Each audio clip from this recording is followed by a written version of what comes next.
이진우의 손에 잡히는 경제.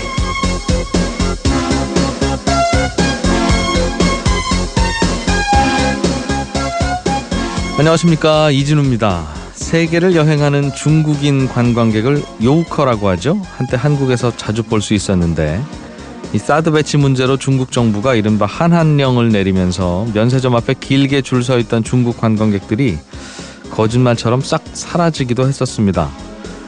그런데 요즘 이 중국인 관광객들이 다시 한국을 찾고 있다고 하지요. 관광 한파로 타격을 입었던 관광업계는 이제 좀 숨통이 트일 것 같다고 기대감을 보이고 있는데요. 사실 그동안 한국을 방문했던 요우커 중국 관광객들의 75%는 저가 패키지 관광 상품을 사서 온 그런 관광객들입니다. 상품 가격이 낮다 보니까 급하게 돌아다니면서 쇼핑만 하다 가는 경우가 많고, 또 우리나라가 다른 나라와 차별되는 관광지가 많지 않다고 생각하다 보니 주로 서울에만 머물다가 가는 경우도 많은데요. 중국인 관광객들이 앞으로 더 많이 몰리기 전에 이 저가 여행 상품에 대한 관리, 그리고 다양한 관광 상품 개발이 시급한 것 같습니다. 요즘 어서와 한국은 처음이지라는 MBC 프로그램이 인기던데, 이 프로그램을 봐도 한국으로 놀러온 외국인 친구들이 관광을 할 만한 곳이 제 눈에는 그리 많아 보이지는 않더군요.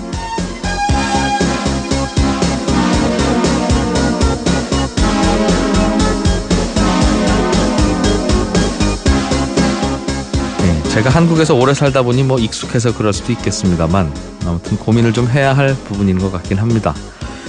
자, 12월 9일 손에 잡히는 경제입니다. 독특한 아이디어 상품을 통해서 새로운 트렌드와 사업 아이디어를 생각해보는 트렌드 리포트, 오늘도 준비 중이고요. 우리가 극장에 가서 10,000원쯤 내고 영화를 한 편 보면 그 10,000원은 투자사와 제작사, 극장 등등 이 영화에 기여한 사람들이 어떤 비율로 돈을 나눠 가질까요? 평소에 영화 보면서 궁금하셨습니까? 오늘 이 내용 자세하게 알아보겠습니다. 광고 잠깐 듣고 시작하겠습니다.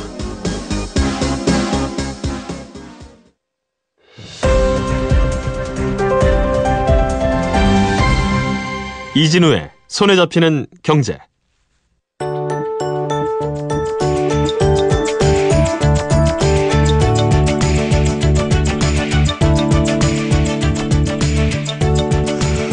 아이디어가 독특한 상품들을 통해서 새로운 영감을 얻어보는 트렌드 리포트 시간입니다.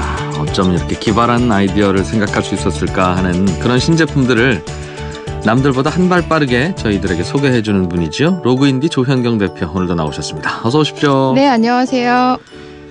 날씨가 많이 추워졌습니다. 네. 조 대표님도 방송국 나올 때 더 힘드셨겠어요. 아니에요. 오는 길도 아주 즐거웠습니다. 겨울과 관련한 상품들도, 계절 상품들도 참 많은데, 오늘 마침 갖고 오신 상품이 이 겨울과 관련한 아이디어 상품이네요. 네. 보통 겨울이 되면은 실내에서 히터를 세게 틀어놓고 지내는 분들이 많으신데요. 네. 가끔은 환기도 시켜주고 외부 공기랑 온도차가 많이 나지 않게 하면서 지내는 게 건강에 도움이 된다고 하는데, 저도 사실은 겨울에 문을 꼭꼭 닫아놓고 지내는 편이거든요. 네. 그래서 굉장히 건조해지는 경우가 많아서 겨울 되면은 다시 꺼내서 쓰게 되는 제품이 가습기, 네. 공기청정기, 눈이나 이런 게 많이 올 때는 제습기까지, 이렇게 이제 저는 그렇죠. 세 가지를 돌려가면서 쓰는데요. 겨울에도 제습기를 쓰셔요? 네. 눈이 오는 날은 맞아요. 제습기를 틀어놓거든요. 공기청정기야 요즘 1년 내내 한 구석에 있는 집도 가끔 있습니다만, 네. 이 가습기하고 선풍기는 네, 넣었다가 뺐다가. 맞교대해야 되는데, 네. 또 정확히 맞교대하는 게 아니라, 맞아요. 또 중간에 텀도 있고 그래서 네. 이거 어디다 뒀더라 하는 경우도 있고, 그렇죠. 오랜만에 꺼내놓으면 청소해야 되고 버릴까 이런 생각 뒤늦게 맞아요. 들고. 네. 색이 좀 발해 있기도 하고요. 근데 오늘은 가습기 겸 아로마 디퓨저 라고 하는 이 제품을 하나 소개해 드리려고 하는데요. 보통 디퓨저 같은 경우에는 요가나 명상을 할 때 네. 마음의 안정을 찾는 데 도움을 주는 그런 제품이라고 해요. 그래서 아로마 디퓨저 하나와 또 마음의 안정을 찾아주는 거에 또 하나가 향 피우는 경우가 있거든요. 네네. 그래서 그 향도 삼각불 모양으로 되어 있는 것이 있고, 예. 또 이렇게 길다랗게 스틱처럼 생긴 게 있는데, 그 향을 꽂는 좀 재미있는 홀더, 네, 아, 이런 그게 한 제품 안에 들어있어요? 아니요. 각각 다른 제품인데요. 네. 실내에서 겨울에 좀 많이 사용하는 제품들 중에서 왜 제가 너무 일상적이고 여기저기서 그러게. 볼 수 있는 제품인데 이 제품을 소개해드릴까. 좀 그러게요. 디자인도 심지어는 특이하고. 네, 저희 집에도 있는 게 가습기인데? 맞아요. 네. 오늘 소개해드릴 제품 조금 특이합니다. 그렇군요. 가습기는 저는 제일 불편한 게 사계절 좀 쓸 수 있으면 좋겠는데 그러면 제자리 딱 찾아줄 텐데. 네. 그런데 가습기의 디자인을 대부분 보면은 사각형이나 네. 뭐 원통형 이거나 뭐 특별히 어떤 디자인이 가미됐다라고 보기에는 좀 어려운 멀리서 봐도 쟤는 가습기죠. 네, 그렇죠. 네, 그런 제품이고 조금 디자인이 재밌는 제품들 같은 경우에는 그 회사에서 각 테이블에 보면 개인용 가습기 하나씩을 다 두고 쓰는 경우가 많거든요. 네. 그런 가습기 보면은 뭐 캐릭터 모양이나 여러 가지 모양들의 작은 사이즈의 그런 가습기들이 있는데요. 이 가습기를 이제 기능으로만 따져서 봤을 때의 기능을 가지고 선택하는 경우가 있는가 하면 데스크탑용이나 개인용 가습기 경우에는 디자인을 좀 많이 보는 편이에요. 네. 그래서 이 두 가지를 봤을 때 디자인적으로 아기자기하고 귀여운 것을 선택했을 때는 가격이 조금 다양하게 저렴한 가격대로 많이 있고요. 기능이나 성능을 강조했을 때는 가습기도 굉장히 고가의 제품들이 많이 있어요. 그렇긴 하더군요. 네. 예. 그런데 이 성능을 따져서 봤을 때는 뭐 디자인이 이렇게 뛰어난 건 아니고 또 말씀하신 것처럼 계절에 따라서 넣었다 뺐다가 해야 되는 그런 제품이다 부담스럽죠. 보니까 예. 사실 이걸 사계절 내내 갖고서 쓰기에는 뭔가 이거 꺼내놓는 것 자체가 필요해서 쓰는 것이지 꼭 이거를 비치해 놓고 뭔가 인테리어로도 뭐 그럴듯하게 보이거나 그런 제품은 그렇죠. 아니었거든요. 예. 근데 오늘 제가 소개해드릴 제품은 딱 봤을 때 이게 가습기라고 저는 생각을 못했어요. 예뻐요? 네, 굉장히 저는 굉장히 예뻤어요. 어떻게 생겼습니까? 고래 모양으로 생겼는데요. 이 재질이 그 화이트 컬러는 세라믹으로 되어 있고요. 네. 그 메탈 크롬으로 되어 있는 것들은 그 제품은 약간 메탈 느낌이 나면서 크롬 재질로 되어 있는 그런 컬러, 약간 진회색의 컬러, 두 가지 컬러가 있는데 그냥 저는 이게 가습기인 줄 모르고 그냥 인테리어 용품이거나 네. 조각인가? 라고 생각을 했어요. 그런데 여기에서 뭔가가 수증기가 고래가 숨 쉬듯이 물을 뿜듯이 뭐가 계속 퐁퐁퐁 나오는 거예요. 사진도 지금 제가 보니까 딱 고래 모양이네요. 네. 어떻게 생겼냐면 고래가 한 절반쯤 물에 잠겨 있네요. 네, 맞습니다. 그래서 고래 꼬리도 살짝 드러나 있고 몸통도 드러나 있고 몸 전체가 드러나 있지는 않으니까 네, 고래가 잠깐 수면 위로 올라와서 숨 쉬는 듯한 맞습니다. 그런 모습으로. 그래서 이 고래가 예를 들어 나무 탁자 위에 올려놨을 때는 네. 약간 갈색 강을 떠다니는 고래 느낌처럼 보이고요. 나무 탁자니까 네. 그 녀석이 놓여 있는 곳 자체가 바다처럼 느낌이 맞습니다. 들겠군요. 네, 그렇게 디자인이 되어 있는데 보통 고래 모양의 가습기 하면은 왜 동물 모양 가습기가 많지 않냐 이렇게 생각하실 수 있는데 이 제품은 꼬리랑 그 몸통이랑 분리가 되어 있어요.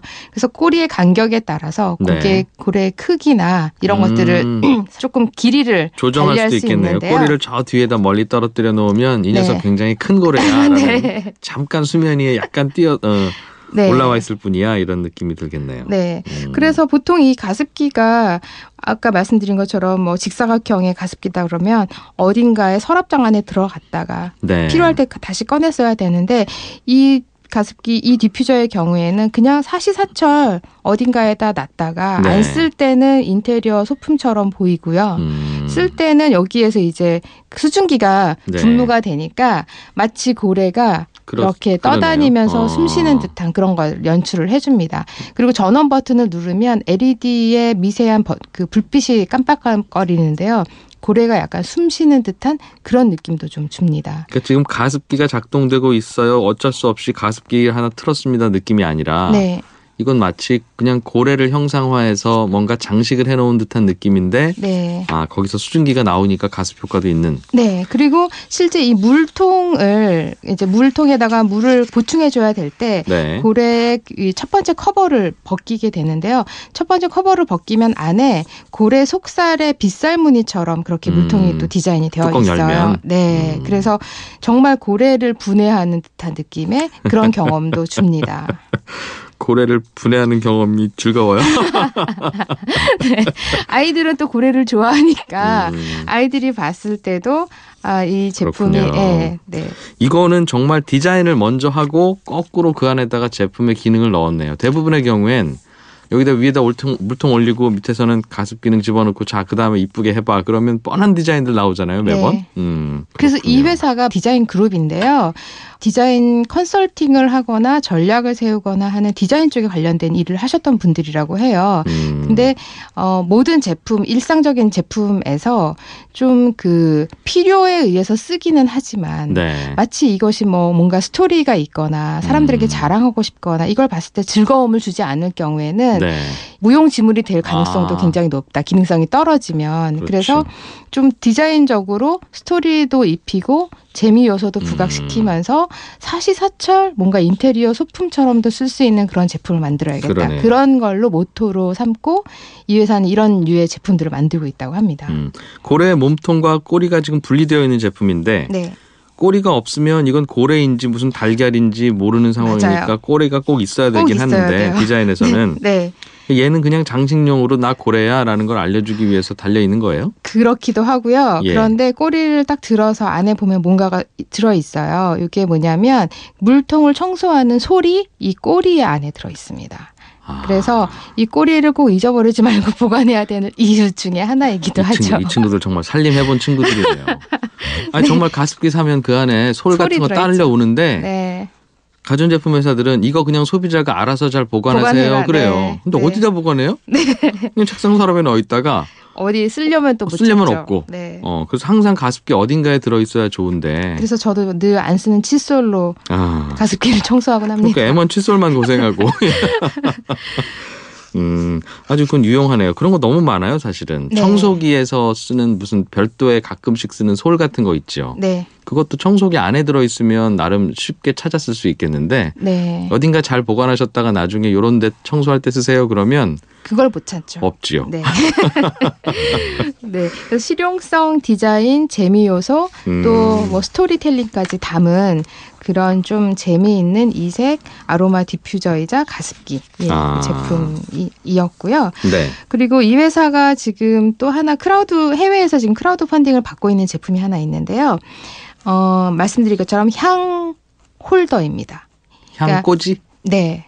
스탠드인 거죠. 그래서 삼각불 모양이나 네. 이렇게 스틱으로 되어 있는 향을 우리가 보통 그 향을 피울 때는 접시에다가 이렇게 세우거나 원형의 이렇게 그 스틱을 꽂을 수 있는 향을 어딘가 꽂죠. 반지처럼 생긴 그런 데다가 세우거나 해서 사용을 하는데 안 그러면 누워버리면 책상이 맞아요. 타니까. 네. 네. 모기향 같은 경우에는 어디 이렇게 꽂게 되어 있잖아요. 그렇죠. 그런데 그 모기향 스탠드를 이렇게 생각을 해보시면 네. 그냥 철사로 되어 있는 볼품 없는 그런 그렇게 제품이잖아요. 되죠. 네. 보통의 향 스탠드도 대부분 그렇습니다. 그래서 이 회사는 이것을 계속 마찬가지로 네. 써야 할 때 찾으면 도대체 어디 있지?라고 그렇기도 하고. 네, 계속 이게 뭐 자주 쓰시는 분들은 아마 서랍에 여러 개를 찾지를 못해서 계속 구매하시는 네. 분들이 많으실 텐데 이 향이 피어오르는 모습과 이 향 스탠드가 하나의 이미지가 돼서 네. 뭔가 새로운 것들을 어머나. 표현할 수는 없을까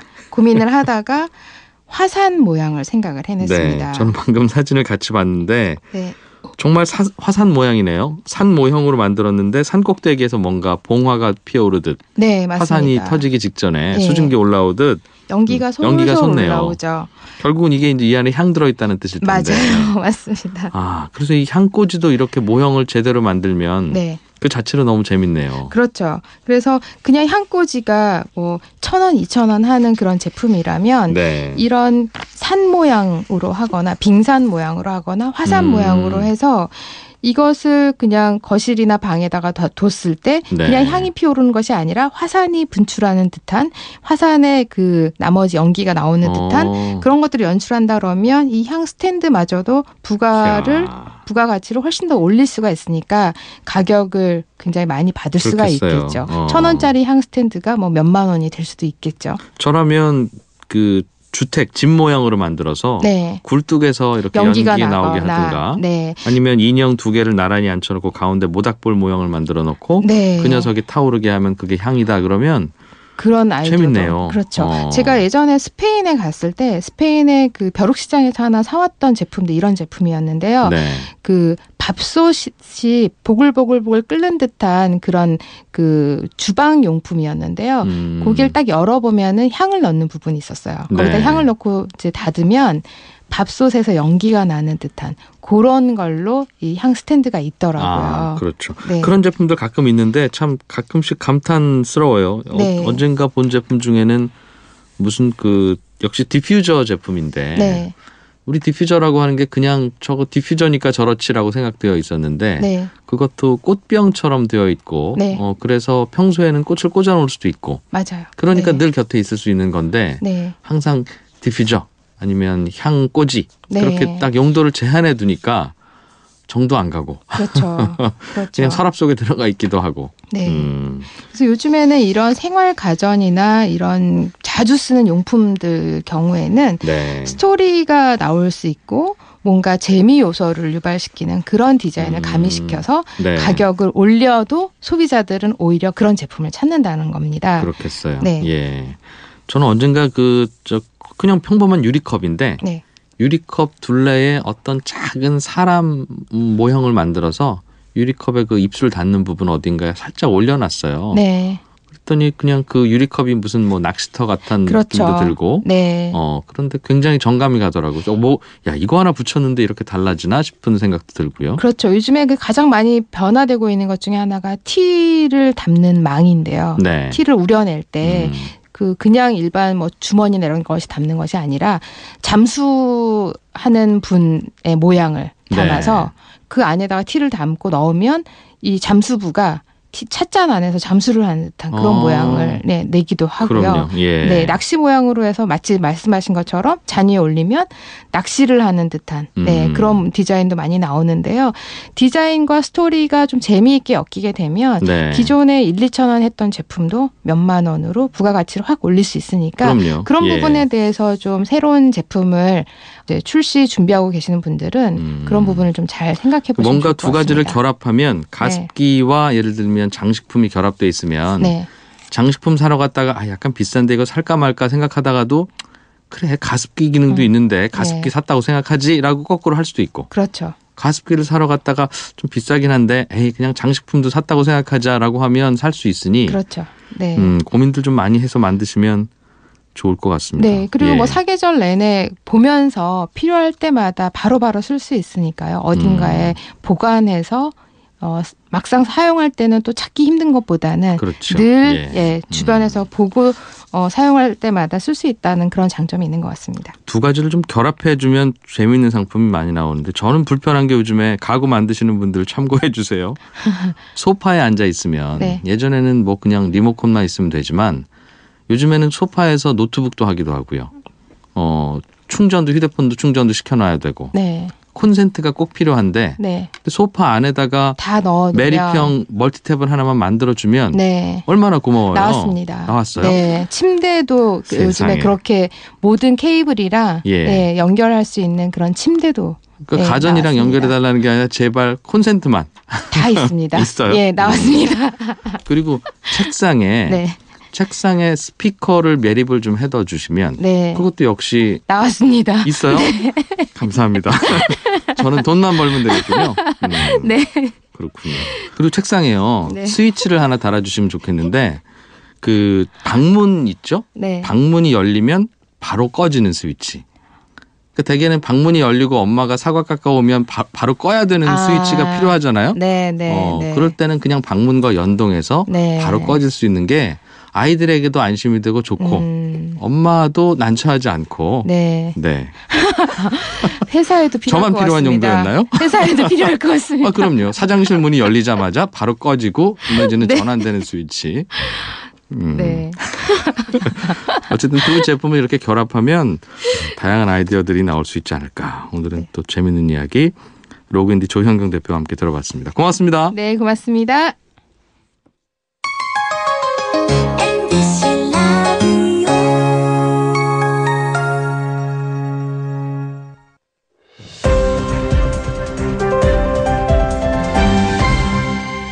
경제를 생각하는 사람들의 즐거운 습관. 이진우의 손에 잡히는 경제.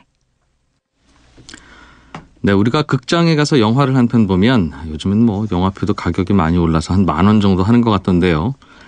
이 10,000원은 영화를 만든 제작사에게도 좀 나눠줘야 될 것 같고 또 중간에 배급사라고 하는 회사도 있다고 들었고요. 그리고 우리가 앉아서 그 영화 보는 극장 거기서도 좀 나눠 가실 것 같은데 이건 또 어떻게 나눠 갖는 걸까요? 또 영화가 제작돼서 우리에게 보여질 때까지 그 뒷단에서 돌아가는 돈 이야기 좀 들어보려고 자, 오늘은 한성대학교 상상력 교양교육원의 김동하 교수를 스튜디오에 모셨습니다. 학교에서 학생들 가르치는 일도 하고 계시고 또 동시에 영화 배급사인 리틀픽처스의 사회이사도 맡고 계시는 분입니다. 어서 오십시오. 안녕하세요. 네, 안녕하십니까. 네, 영화 배우처럼 생기셨습니다. 아유, 감사합니다. 거창이십니다. 네. 예. 저희는 뭐 영화 만들어진 것만 다 보니까 네. 영화가 어떻게 만들어지는지는 뭐 산속에 돌아다니면서 영화 찍는 배우들 고생하는 모습들은 봤는데 네. 그 뒤에서 그 돈이 어떻게 돌아다니는지는 사실은 잘 경험도 못했고 보지도 못했어요. 그래서 네. 상상하기에는 일단은 영화 감독을 주축으로 하는 제작사가 영화를 다 만들고 나서 네. 영화 배급사라고 하는 데가 있으면 자 이거 이제 여기 가서 극장에다 좀 뿌려주쇼 이러는 겁니까? 대개는 우리 제조하는 물건은 만들어서 이제 백화점이나 혹은 뭐 마트에 가서 이것 좀 팔아주쇼 하는 게 순서다 보니 네, 그렇습니다. 영화도 그렇게 하나 싶어서요.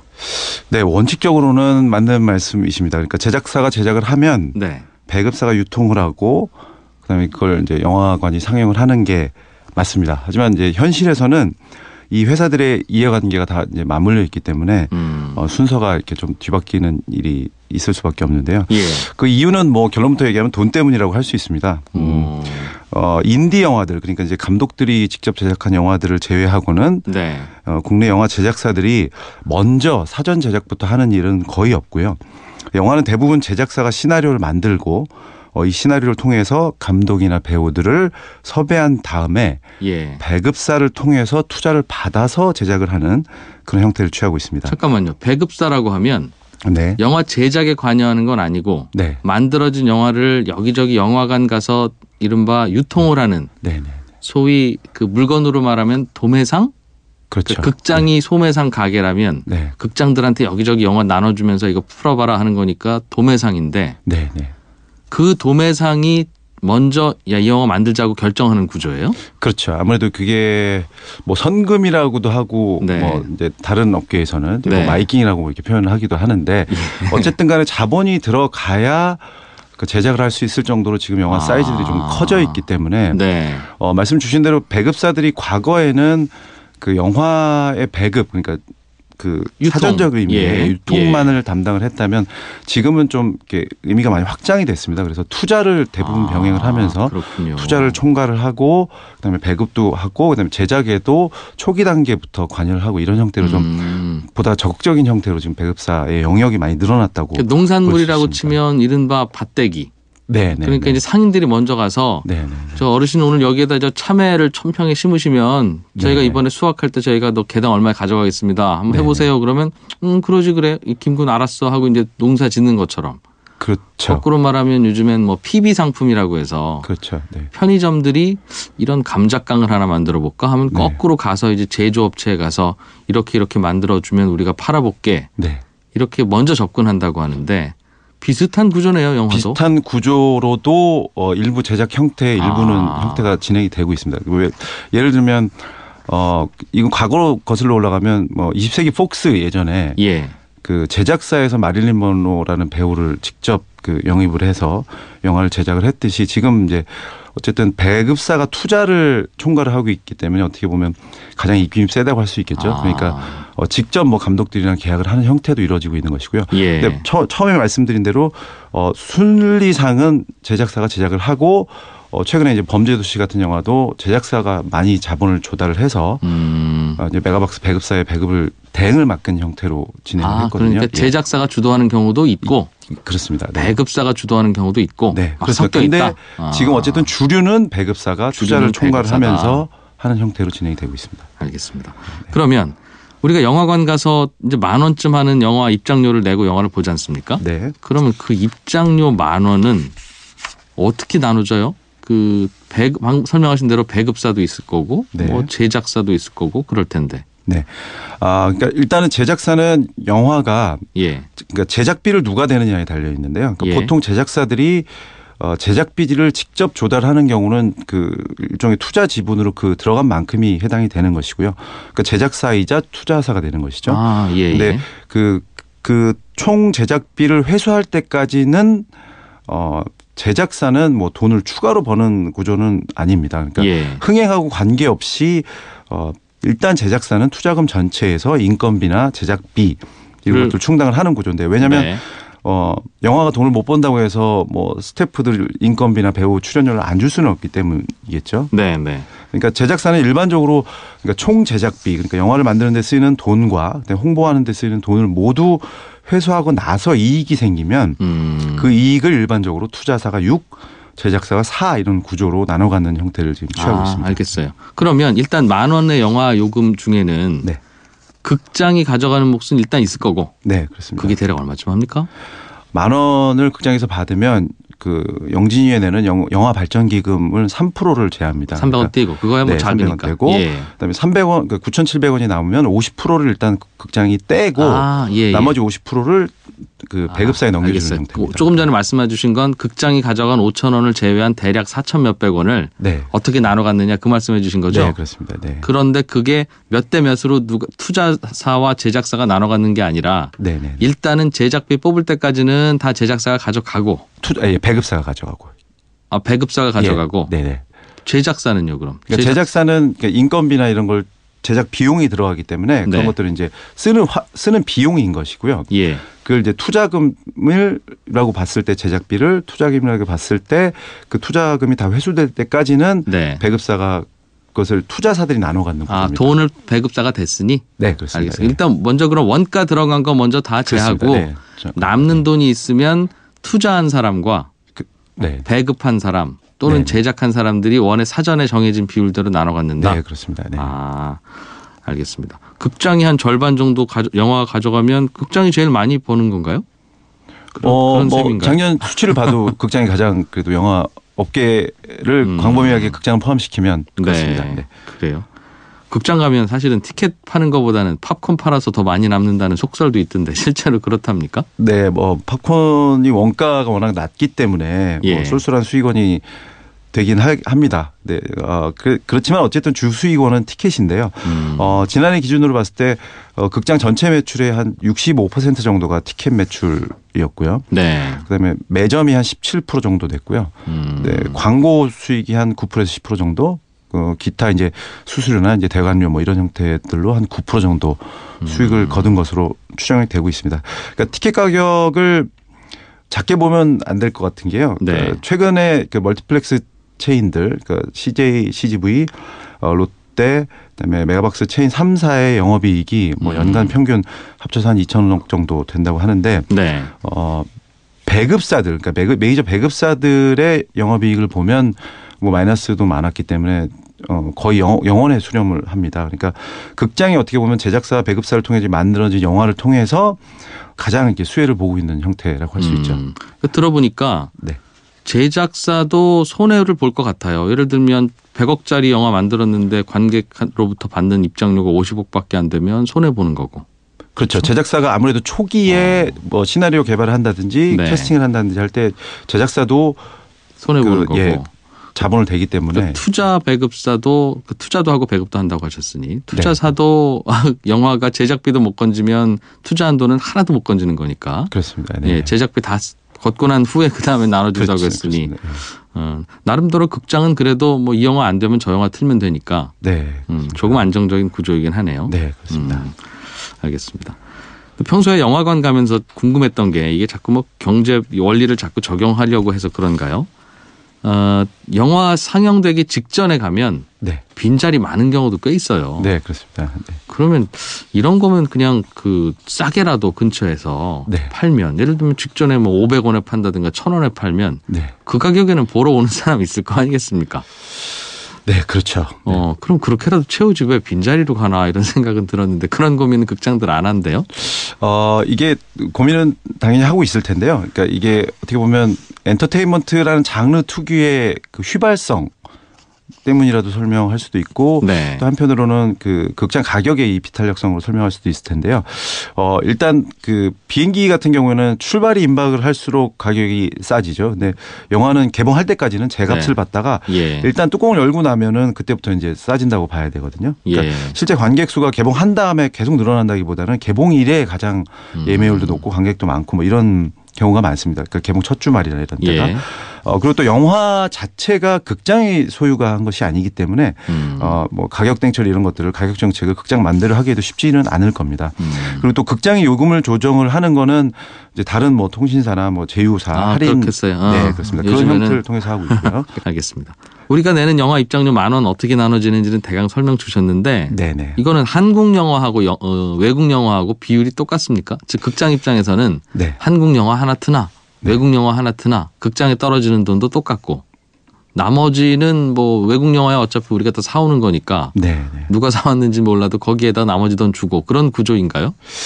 네, 이게 그 한국 그 배급사들과 그 외국 영화 직배사들의 경우 좀 다릅니다. 그러니까 이게 좀 복잡한 구조인데요. 네. 쉽게 말씀드리면은 현재 부율이라고 하는 게 나누는 비율은 발전기금 3% 공제한 다음에 5대5로 지금 그 외화는 적용을 하고 있습니다. 그러니까 네. 이게 2013년부터 실행이 된 건데요. 그러니까 극장 수익이 상대적으로 과도하다는 이런 그 지적들 때문에 네. 현재 서울 지역에서 CGV와 롯데 시네마의 경우에는 그 45%만 5%를 줄여서 네. 직영점에 한해서 45%만 가져가고 있습니다. 근데 메가박스는 여기에 동참을 하지 않고 있고요. 예, 그래서 과거의 직배사들은 보통 직배사들의 협상력이 커서 예. 극장보다 많게 6대4에서 60% 정도 6을 가져갔었는데 직배사가 가져갔는데 네. 근데 예. 2013년 이후에는 이걸 개정을 하면서 그 한국 멀티플렉스들이 일괄적으로 50%를 적용을 시켰습니다. 이제는 근데 그래서 한국 영화와 똑같이 반반 5대5로 나눠 갔는데 네. 예. 그런데 이게 개별 협상들도 많이 이루어질 수밖에 없는 게 최근 개봉 영화를 봤을 때도 네. 뭐 디즈니나 워너브라더스 이런 직배사들이 협상 예전처럼 안 해주면 영화를 안 올리겠다 뭐 이런 식으로 돼서 뭐 다시 협상이 육대사 됐다 달라? 뭐 이런 식의 역학관계가 계속 형성이 되고 있는 것이죠. 그러면 CGV한테 가서는 그래 5대5 하자 하고 난 후에 네. 예를 들면 롯데에 가서는 야 6대4로 우리가 6 가질래 라고 협상이 되는 경우도 있어요. 같은 영화에 대해서. 그게 뭐 그러니까 그게 룰을 해치지 않고 그렇게 해도 연속성이 있다고 판단하면 뭐 조용조용히 얼마든지 뒤에서 하는 적용할 수 있는 뒷거래는 것이죠. 그렇게 있을 수 있겠군요. 네. 예. 근데 외국 영화냐 한국 영화냐도 요즘엔 섞이는 것 같아요. 외국 영화에도 한국 배우 출연하기도 하고. 네, 그렇습니다. 이게 그래서 배우들이 외국인이 많이 출연하면 외국 영화인가? 우리 보기에는 제일 그런데 네. 실제로는 우리가 예를 들면 우리 배급사가 또는 네. 우리나라 돈이 헐리우드 배우들 캐스팅해서 영화를 찍을 수도 있지 않습니까? 네, 흔치는 그렇습니다. 않지만 네, 그 그렇습니다. 영화의 국적이라는 건 도대체 어떤 기준으로 정해지죠? 네, 이게 좀 복잡한 얘기긴 한데요. 근데 1차적인 기준으로 보면 일단 제작사가 기준이라고 보시면 될 것 같습니다. 그리고 기본적으로 해당돼야 되는 요건이 한국 영화가 되려면 최소 20% 정도의 자본을 출자를 해야 됩니다. 한국에서. 그래서 제작사가 두 나라면은 뭐 한중합작, 뭐 한미합작 이런 식으로 되는 것이고요. 예. 그렇게 해서 그 영진이에서 이 가이드라인을 제시를 해놓은 게 있는데요. 그러니까 일단 제작사가 어느 국가에 소재하느냐 이게 가장 중요하고, 그다음에 이제 투자 자본이 두 번째고, 그다음에 어떤 감독과 스텝이 참여하느냐 이런 그 일반적인 기준들을 적용을 하고 있습니다. 그러면 최근에 우리나라 감독이 만들어서 넷플릭스에서만 개봉했다고 해서 화제가 되던 옥자라는 영화는 네. 그거는 제작사는 저쪽 넷플릭스일 테니까 네네. 외국 영화네요. 네, 그렇습니다. 그러니까 넷플릭스가 100% 출자를 했는데 이 영화 역시 제작사는 브래드 피트 뭐 이런 배우가 소유하고 있는 플랜 B 엔터테인먼트라는 회사에서 제작을 한 것으로 알고 있고요. 네. 어쨌든 예. 자본이 100% 해외 자본이기 때문에 이 영화는 외화입니다. 그런데 만약에 이 영화에 20% 정도만 한국 자본이 들어갔다고 하면 네. 제작사나 언어, 소재, 창작자, 배우, 스태프, 뭐 장소 이런 것들을 고려해서 알겠습니다. 아마 한국 영화로 인정을 받을 수도 있었을 텐데 자본이 20%가 안 됐기 때문에 들으시는 분들은 야 이게 영화가 외제인지 국산인지 굳이 그걸 왜 구분해라고 하겠지만 우리나라는 제도상 뭐 스크린 쿼터 뭐 이런 맞습니다. 것도 네. 있고 뭐 지원들도 많이 있기 때문에 한국 영화에 대해서 지원해 주는 제도도 많고 있기 때문에 네.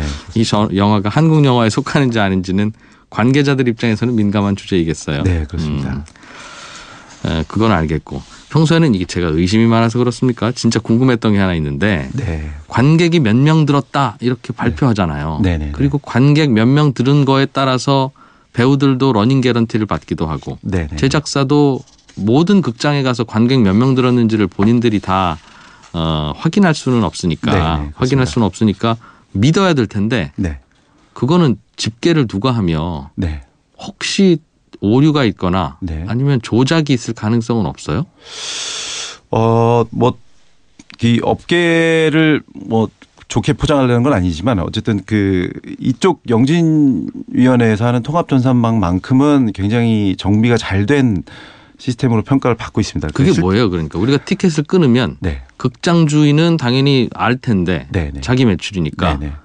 영진위라고 하는 곳에서 한꺼번에 집계합니까? 그럼 네, 그러니까 영화진흥위원회? 극장 영진위에서 통합전산망을 통해서 예. 전국에 있는 극장들을 다 가입을 시키는 형태입니다. 그래서 전산망을 우리한테 연결해? 네 그렇게 해서 근데 가입률이 우리나라가 거의 뭐 99.9%에 육박한다 이렇게 볼 수 있을 것 같고요.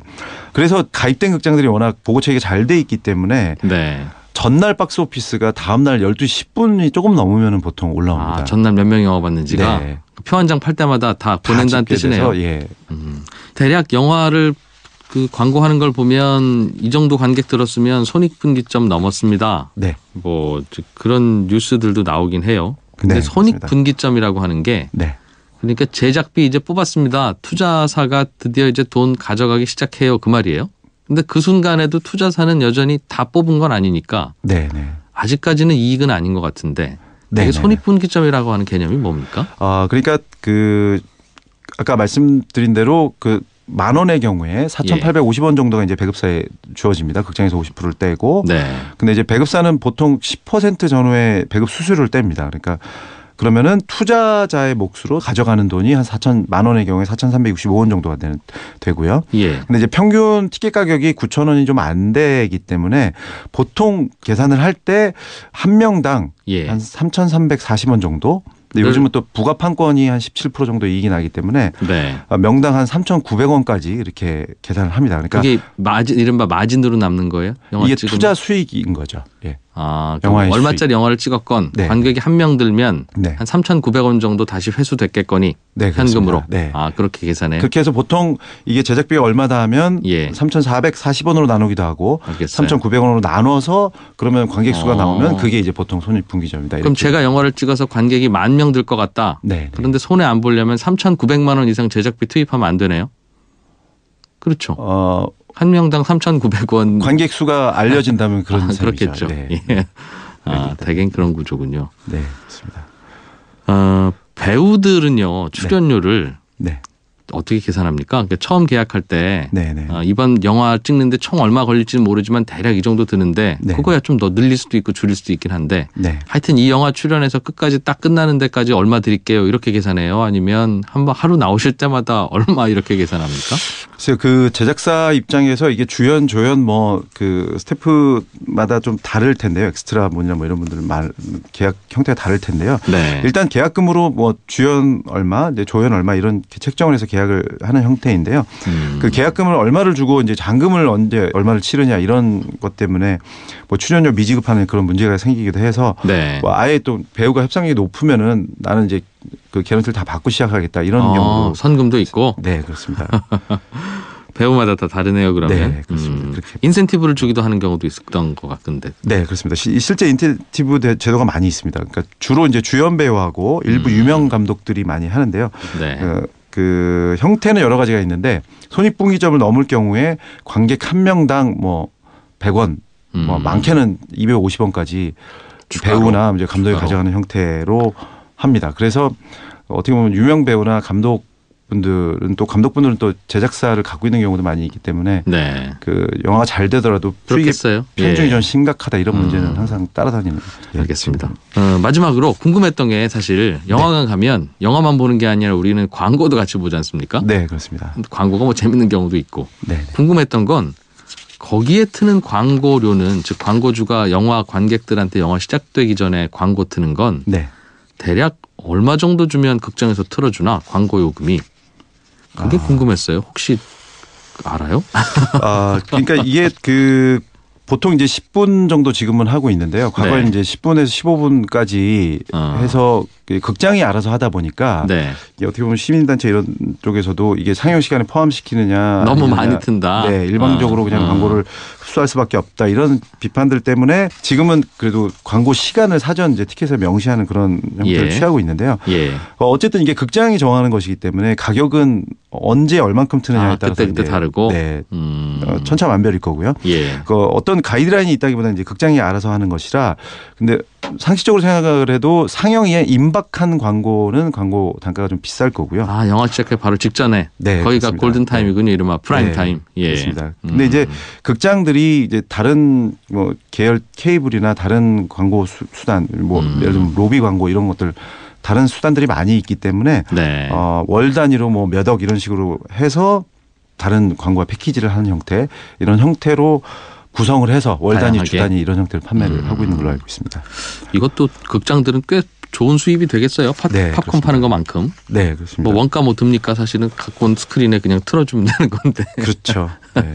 그래서 이게 연간 극장 매출의 한 10% 정도는 광고 수익에 달하는 것으로 그렇게 집계하고 그렇다면 있습니다. 이익에 기여하는 바는 훨씬 크겠군요. 훨씬 그게. 이익률에 기여하는 바는 훨씬 클 것 같습니다. 알겠습니다. 자, 오늘은 긴 시간 동안 영화 얘기 나눴는데 배우나 뭐 스토리 이야기, 감독 이야기는 하나도 안 하고 네, 그렇습니다. 뒷단에서 돌아가는 돈 이야기만 했는데도 재밌네요. 예. 자, 오늘 리틀 픽처스의 김동하 사회이사로부터 영화의 경제학 들어봤습니다. 고맙습니다. 잘 들었습니다. 네, 감사합니다. 네, 손에 잡히는 경제 토요일 순서는 여기까지입니다. 저는 일요일 오전, 내일 오전 11시 10분에 또 다시 오겠습니다. 이준호였습니다. 주말에도 함께해 주신 청취자 여러분 고맙습니다.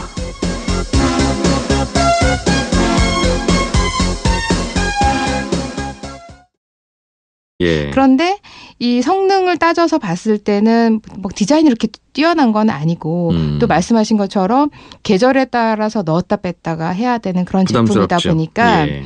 사실 이걸 사계절 내내 갖고서 쓰기에는 뭔가 이거 꺼내놓는 것 자체가 필요해서 쓰는 것이지 꼭 이거를 비치해 놓고 뭔가 인테리어로도 뭐 그럴듯하게 보이거나 그런 제품은 그렇죠. 아니었거든요. 예. 근데 오늘 제가 소개해드릴 제품은 딱 봤을 때 이게 가습기라고 저는 생각을 못했어요. 예뻐요? 네, 굉장히 저는 굉장히 예뻤어요. 어떻게 생겼습니까? 고래 모양으로 생겼는데요. 이 재질이 그 화이트 컬러는 세라믹으로 되어 있고요. 네. 그 메탈 크롬으로 되어 있는 것들은 그 제품은 약간 메탈 느낌이 나면서 크롬 재질로 되어 있는 그런 컬러, 약간 진회색의 컬러, 두 가지 컬러가 있는데 그냥 저는 이게 가습기인 줄 모르고 그냥 인테리어 용품이거나 네. 조각인가? 라고 생각을 했어요. 그런데 여기에서 뭔가가 수증기가 고래가 숨 쉬듯이 물을 뿜듯이 뭐가 계속 퐁퐁퐁 나오는 거예요. 사진도 지금 제가 보니까 딱 고래 모양이네요. 네. 어떻게 생겼냐면 고래가 한 절반쯤 물에 잠겨 있네요. 네, 맞습니다. 그래서 고래 꼬리도 살짝 드러나 있고 몸통도 드러나 있고 몸 전체가 드러나 있지는 않으니까 네, 고래가 잠깐 수면 위로 올라와서 숨 쉬는 듯한 맞습니다. 그런 모습으로. 그래서 이 고래가 예를 들어 나무 탁자 위에 올려놨을 때는 네. 약간 갈색 강을 떠다니는 고래 느낌처럼 보이고요. 나무 탁자니까 네. 그 녀석이 놓여 있는 곳 자체가 바다처럼 느낌이 맞습니다. 들겠군요. 네, 그렇게 디자인이 되어 있는데 보통 고래 모양의 가습기 하면은 왜 동물 모양 가습기가 많지 않냐 이렇게 생각하실 수 있는데 이 제품은 꼬리랑 그 몸통이랑 분리가 되어 있어요. 그래서 꼬리의 간격에 따라서 고래의 크기나 이런 것들을 조금 길이를 조정할 달리할 수도 수 있겠네요. 있는데요. 꼬리를 저 뒤에다 멀리 떨어뜨려 놓으면 이 녀석 네. 굉장히 큰 고래야라는 네. 잠깐 수면 위에 약간 네. 올라와 있을 뿐이야 이런 느낌이 들겠네요. 네. 그래서 보통 이 가습기가 아까 말씀드린 것처럼 뭐 직사각형의 가습기다 그러면 어딘가에 서랍장 안에 들어갔다가 네. 필요할 때 다시 꺼내 써야 되는데 이 가습기, 이 디퓨저의 경우에는 그냥 사시사철 어딘가에다 놨다가 네. 안 쓸 때는 인테리어 소품처럼 보이고요. 쓸 때는 여기에서 이제 수증기가 네. 분무가 되니까 마치 고래가 이렇게 떠다니면서 숨 쉬는 듯한 그런 걸 연출을 해줍니다. 그리고 전원 버튼을 누르면 LED의 미세한 그 불빛이 깜빡거리는데요. 고래가 약간 숨 쉬는 듯한 그런 느낌도 좀 줍니다. 그러니까 지금 가습기가 작동되고 있어요. 어쩔 수 없이 가습기 하나 틀었습니다 느낌이 아니라 네. 이건 마치 그냥 고래를 형상화해서 뭔가 장식을 해놓은 듯한 느낌인데 네. 거기서 수증기가 나오니까 가습 효과도 있는. 네. 그리고 실제 이 물통을 이제 물통에다가 물을 보충해줘야 될 때 네. 고래 첫 번째 커버를 벗기게 되는데요. 첫 번째 커버를 벗기면 안에 고래 속살의 빗살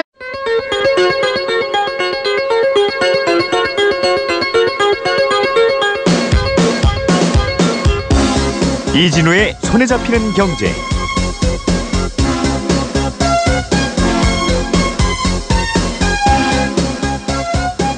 안녕하십니까, 이진우입니다. 세계를 여행하는 중국인 관광객을 요우커라고 하죠. 한때 한국에서 자주 볼 수 있었는데 이 사드 배치 문제로 중국 정부가 이른바 한한령을 내리면서 면세점 앞에 길게 줄 서 있던 중국 관광객들이 거짓말처럼 싹 사라지기도 했었습니다. 그런데 요즘 이 중국인 관광객들이 다시 한국을 찾고 있다고 하죠.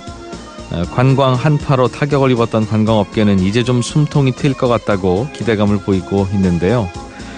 사실 그동안 한국을 방문했던 요우커 중국 관광객들의 75%는 저가 패키지 관광 상품을 사서 온 그런 관광객들입니다. 상품 가격이 낮다 보니까 급하게 돌아다니면서 쇼핑만 하다 가는 경우가 많고, 또 우리나라가 다른 나라와 차별되는 관광지가 많지 않다고 생각하다 보니 주로 서울에만 머물다가 가는 경우도 많은데요. 중국인 관광객들이 앞으로 더 많이 몰리기 전에 이 저가 여행 상품에 대한 관리, 그리고 다양한 관광 상품 개발이 시급한 것 같습니다. 요즘 어서와 한국은 처음이지라는 MBC 프로그램이 인기던데, 이 프로그램을 봐도 한국으로 놀러온 외국인 친구들이 관광을 할 만한 곳이 제 눈에는 그리 많아 보이지는 않더군요.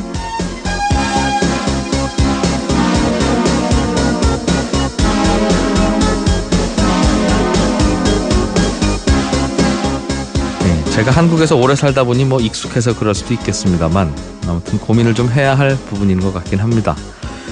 자, 12월 9일 손에 잡히는 경제입니다. 독특한 아이디어 상품을 통해서 새로운 트렌드와 사업 아이디어를 생각해보는 트렌드 리포트, 오늘도 준비 중이고요. 우리가 극장에 가서 10,000원쯤 내고 영화를 한 편 보면 그 10,000원은 투자사와 제작사, 극장 등등 이 영화에 기여한 사람들이 어떤 비율로 돈을 나눠 가질까요? 평소에 영화 보면서 궁금하셨습니까? 오늘 이 내용 자세하게 알아보겠습니다. 광고 잠깐 듣고 시작하겠습니다.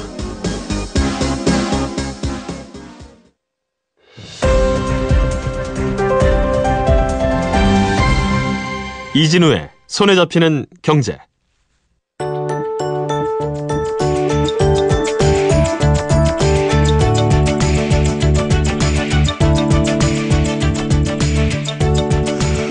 아이디어가 독특한 상품들을 통해서 새로운 영감을 얻어보는 트렌드 리포트 시간입니다. 어쩌면 이렇게 기발한 아이디어를 생각할 수 있었을까 하는 그런 신제품들을 남들보다 한 발 빠르게 저희들에게 소개해주는 분이죠. 로그인디 조현경 대표, 오늘도 나오셨습니다. 어서 오십시오. 네, 안녕하세요.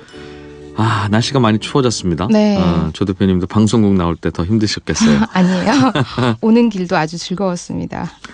겨울과 관련한 상품들도, 계절 상품들도 참 많은데 꽂게 되어 있잖아요. 그렇죠. 그런데 그 모기향 스탠드를 이렇게 생각을 해보시면 네. 그냥 철사로 되어 있는 볼품 없는 그런 그렇게 제품이잖아요. 되죠. 네. 보통의 향 스탠드도 대부분 그렇습니다. 그래서 이 회사는 이것을 계속 마찬가지로 네. 써야 할 때 찾으면 도대체 어디 있지? 라고. 그렇기도 하고. 네, 계속 이게 자주 쓰시는 분들은 아마 서랍에 여러 개를 찾지를 못해서 계속 구매하시는 네. 분들이 많으실 텐데, 이 향이 피어오르는 모습과 이 향 스탠드가 하나의 이미지가 돼서 네. 뭔가 새로운 것들을 어머나. 표현할 수는 없을까 고민을 하다가 화산 모양을 생각을 해냈습니다. 네, 저는 방금 사진을 같이 봤는데 네.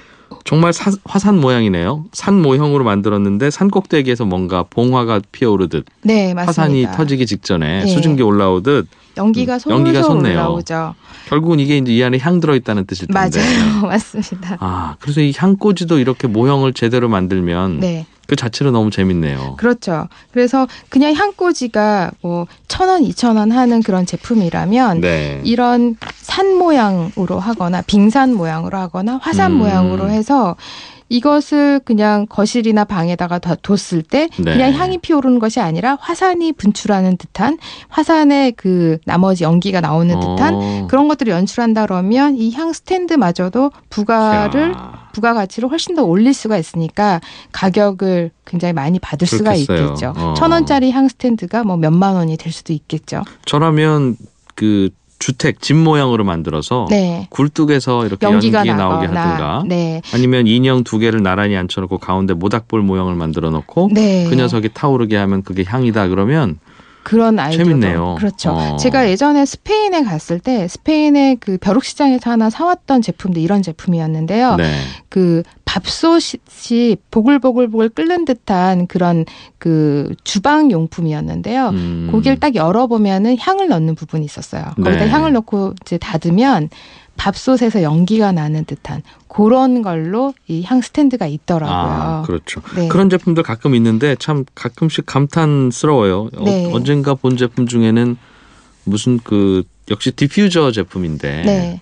우리 디퓨저라고 하는 게 그냥 저거 디퓨저니까 저렇지라고 생각되어 있었는데 네. 그것도 꽃병처럼 되어 있고 네. 그래서 평소에는 꽃을 꽂아 놓을 수도 있고 맞아요. 그러니까 네. 늘 곁에 있을 수 있는 건데 네. 항상 디퓨저 아니면 향꽂이 네. 그렇게 딱 용도를 제한해 두니까 정도 안 가고 그렇죠.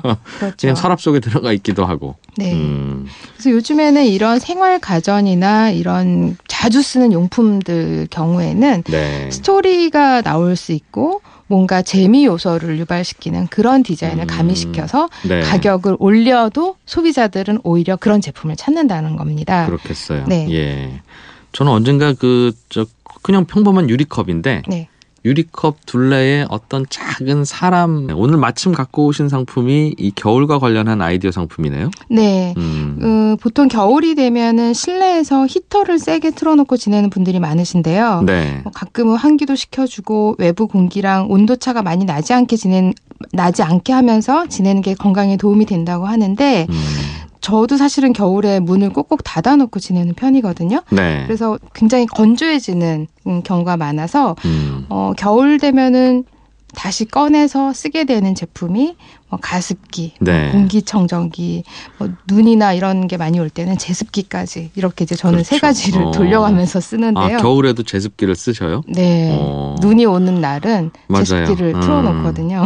공기청정기야 요즘 1년 내내 한 구석에 있는 집도 가끔 있습니다만 네. 이 가습기하고 선풍기는 네. 넣었다가 뺐다가. 맞교대해야 되는데 네. 또 정확히 맞교대하는 게 아니라 맞아요. 예, 또 중간에 텀도 있고 그래서 네.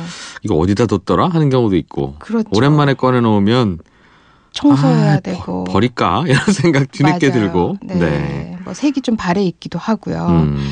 근데 오늘은 가습기 겸 아로마 디퓨저 라고 하는 이 제품을 하나 소개해 드리려고 하는데요. 보통 디퓨저 같은 경우에는 요가나 명상을 할 때 네. 마음의 안정을 찾는 데 도움을 주는 그런 그 제품이라고 해요. 그래서 아로마 디퓨저 하나와 또 그 마음의 안정을 찾아주는 거에 또 하나가 향 피우는 경우가 있거든요. 네네. 그래서 그 향도 삼각불 모양으로 되어 있는 것이 있고 예. 또 이렇게 길다랗게 스틱처럼 생긴 게 있는데 그 향을 꽂는 좀 재미있는 홀더. 네, 그게 한 제품 안에 들어있어요? 아니요. 각각 다른 제품인데요. 네. 실내에서 겨울에 좀 많이 사용하는 제품들 중에서 왜 제가 너무 일상적이고 여기저기 그러게. 볼 수 있는 제품인데 이 제품을 소개해 드릴까. 좀 그러게요. 디자인도 심지어는 특이하고. 네, 저희 집에도 있는 게 가습기인데? 맞아요. 네. 오늘 소개해 드릴 제품은 조금 특이합니다. 그렇군요. 가습기는 저는 제일 불편한 게 사계절 좀 쓸 수 있으면 좋겠는데 그러면 제자리 딱 찾아줄 텐데. 네. 그런데 가습기의 디자인을 대부분 보면은 사각형이나 네. 원통형이거나 특별히 어떤 디자인이 가미됐다라고 보기에는 좀 어려운 멀리서 봐도 쟤는 가습기죠. 네, 그렇죠. 네, 그런 제품이고 조금 디자인이 재밌는 제품들 같은 경우에는 그 회사에서 각 테이블에 보면 개인용 가습기 하나씩을 다 두고 쓰는 경우가 많거든요. 네. 그런 가습기 보면은 캐릭터 모양이나 여러 가지 모양들의 작은 사이즈의 그런 가습기들이 있는데요. 이 가습기를 이제 기능으로만 따져서 봤을 때의 기능을 가지고 선택하는 경우가 있는가 하면 데스크탑용이나 개인용 가습기 경우에는 디자인을 좀 많이 보는 편이에요. 네. 그래서 이 두 가지를 봤을 때 디자인적으로 아기자기하고 귀여운 것을 선택했을 때는 가격이 조금 다양하게 저렴한 가격대로 많이 있고요. 기능이나 성능을 강조했을 때는 가습기도 굉장히 고가의 제품들이 많이 있어요. 그렇긴 하더군요. 네, 할무늬처럼 그렇게 물통이 또 디자인이 되어 뚜껑 있어요. 열면. 네, 그래서 정말 고래를 분해하는 듯한 느낌의 그런 경험도 줍니다. 고래를 분해하는 경험이 즐거워요? 네, 아이들은 또 고래를 좋아하니까 아이들이 봤을 때도 이 제품이 그렇군요. 네. 이거는 정말 디자인을 먼저 하고 거꾸로 그 안에다가 제품의 기능을 넣었네요. 대부분의 경우엔 여기다 위에다 물통 올리고 밑에서는 가습 기능 집어넣고 자 그다음에 이쁘게 해봐. 그러면 뻔한 디자인들 나오잖아요. 매번. 네. 그래서 이 회사가 디자인 그룹인데요. 디자인 컨설팅을 하거나 전략을 세우거나 하는 디자인 쪽에 관련된 일을 하셨던 분들이라고 해요. 근데 모든 제품, 일상적인 제품에서 좀 그 필요에 의해서 쓰기는 하지만 네. 마치 이것이 뭐 뭔가 스토리가 있거나 사람들에게 자랑하고 싶거나 이걸 봤을 때 즐거움을 주지 않을 경우에는 네. 무용지물이 될 가능성도 굉장히 높다. 기능성이 떨어지면. 그렇지. 그래서 좀 디자인적으로 스토리도 입히고 재미 요소도 부각시키면서 사시사철 뭔가 인테리어 소품처럼도 쓸 수 있는 그런 제품을 만들어야겠다. 그러네요. 그런 걸로 모토로 삼고 이 회사는 이런 류의 제품들을 만들고 있다고 합니다. 고래의 몸통과 꼬리가 지금 분리되어 있는 제품인데 네. 꼬리가 없으면 이건 고래인지 무슨 달걀인지 모르는 상황이니까 맞아요. 꼬리가 꼭 있어야 꼭 되긴 있어야 하는데 돼요. 디자인에서는 네. 얘는 그냥 장식용으로 나 고래야라는 걸 알려주기 위해서 달려 있는 거예요? 그렇기도 하고요. 예. 그런데 꼬리를 딱 들어서 안에 보면 뭔가가 들어있어요. 이게 뭐냐면 물통을 청소하는 솔이 이 꼬리 안에 들어있습니다. 그래서 이 꼬리를 꼭 잊어버리지 말고 보관해야 되는 이유 중에 하나이기도 하죠. 이 친구들 정말 살림해본 친구들이래요. 아니 정말 가습기 사면 그 안에 솔 같은 거 들어있죠. 따르려 오는데 네.